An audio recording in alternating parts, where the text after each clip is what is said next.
Thank you. The Honourable Leader of the Liberal Opposition. Thank you, Mr. Speaker. The Alberta Liberals thank the men and women of the armed forces and all their families for their sacrifices to humanity and to this country. Mr. Speaker, we first had Donation Gate, then we had Travel Gate. Now we have 2 in 1, Donation Travel Gate. Yesterday we learned the Premier gave two of our ministers a free ride to Grande Prairie on Red Force 1. Supposedly, by sheer coincidence, there was some sort of drive-by hospital announcement outside the doors of the PC fundraiser. Okay, let's pretend that's true. I still have a question. Why did you give 5 additional PC MLAs who were clearly in town for the PC fundraiser a free ride back home on taxpayers' expense on Red Force 1?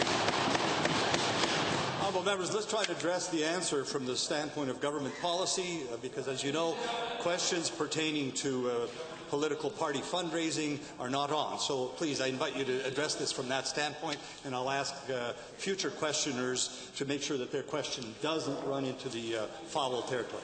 Honourable Minister. Thank you, Mr. Speaker, for that clarity. And as the Deputy Premier has been saying, we do separate out the party business from the government business. And this is a clear case of that, actually, Mr. Speaker. There was a party transportation put on, paid for by the party for any members who were not on government business, Mr. Speaker. The members who were on the plane going up to Grande Prairie were on government business. As to the policy, if you will, for the authorized use of the planes, that is at the discretion of the minister who authorized the plane, and they can invite guests, they can invite family members, they can invite those people who are relevant to the duties that they're doing, Mr. Speaker. First supplemental. Mr. Speaker, this is policy. The finance minister alleges that they were in government business, supposing it's true.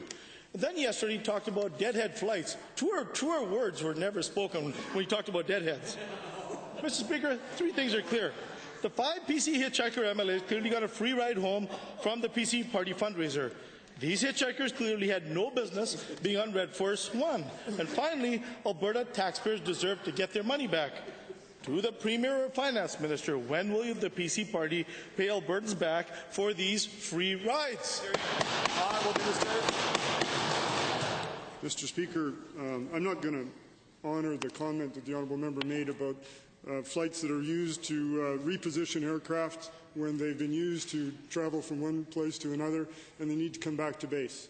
If the flight is empty coming back to base, Mr. Speaker, that's what the industry calls it. Airlines have the same issue, Mr. Speaker. We try to limit those.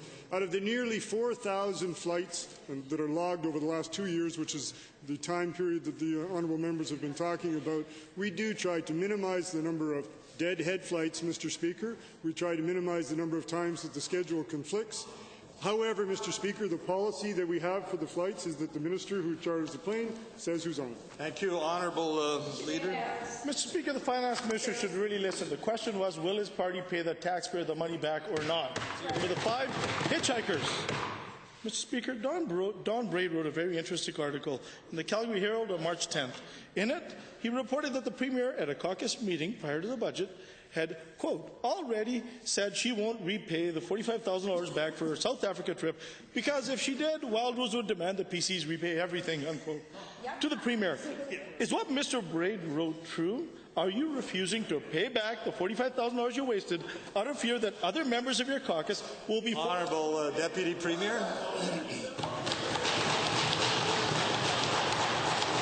Mr. Speaker, the honourable member is getting to the absurdity now where he starts to read the newspaper to find out what went on at supposedly went on at a Conservative caucus meeting, and then asks questions in the House as though that was relevant to government policy and policy for governing this province. It shouldn't even be dignified with an answer.